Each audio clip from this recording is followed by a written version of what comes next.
నమస్తే, welcome to Andhra Prabha. Telugu Desam party తుది జాబితాను ప్రకటించనుంది. ఇప్పటికే చంద్రబాబు కసరత్తు పూర్తి చేశారు. అటు బీజేపీ సైతం పూర్తి స్థాయిలో అభ్యర్థులను ప్రకటించింది. గతంలో టీడీపీ ప్రకటించిన 3 స్థానాల్లో కొత్తగా బీజేపీ అభ్యర్థులను ప్రకటించింది. దీంతో ఆ 3 స్థానాలు టీడీపీ వదులుకున్నట్లే. గతంలో పెండింగ్లో ఉన్న 5 స్థానాలతో పాటు ఈ 3 కలవడంతో మొత్తం 8 అసెంబ్లీ స్థానాలకు అభ్యర్థులను ప్రకటించాల్సి ఉంది. పొత్తుల్లో భాగంగా జనసేనతో పాటు బీజేపీ 31 అసెంబ్లీ, 8 పార్లమెంట్ స్థానాలను తెలుగుదేశం పార్టీ వదులుకుంది. 144 అసెంబ్లీ, 17 పార్లమెంట్ స్థానాలకు తెలుగుదేశం పార్టీ పోటీ చేసింది.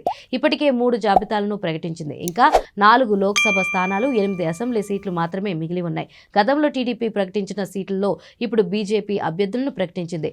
అరకు అసెంబ్లీ స్థానాన్ని దన్నుతరకు, పి గన్నవరంలో మహేష్ సేన రాజేష్, అనపర్తిలో నల్లిమిల్లి రామకృష్ణారెడ్డిని ఇంతకు ముందే టీడీపీ ప్రకటించింది. కానీ ఈ మూడిటిలో తాజాగా బీజేపీ అభ్యర్థులను ప్రకటించింది.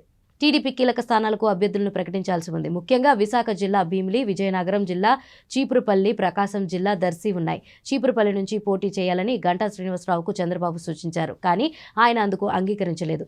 భీమిలి సీటు కావాలని కోరుతున్నారు.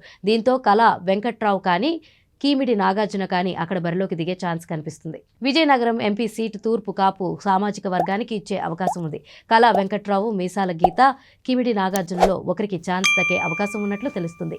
ఒంగోలు నుంచి సిట్టింగ్ ఎంపీ మాగుంటు శ్రీనివాసులు రెడ్డికి దాదాపు ఖరారైనట్లు సమాచారం. కడప ఎంపీగా రెడ్డప్ప గారి శ్రీనివాస్ రెడ్డి లేకుంటే భూపేష్ రెడ్డి పోటీ చేసే ఛాన్స్ ఉంది. అనంతపురం ఎంపీగా జేసీ పవన్ రెడ్డితో పాటు పూల నాగరాజు, కొంబారి నాగరాజు పేర్లు వినిపిస్తున్నాయి. దర్శి సీటు గొట్టిపాటి శ్రీలక్ష్మికి ఖరారు చేసే అవకాశం ఉన్నట్లు తెలుస్తుంది.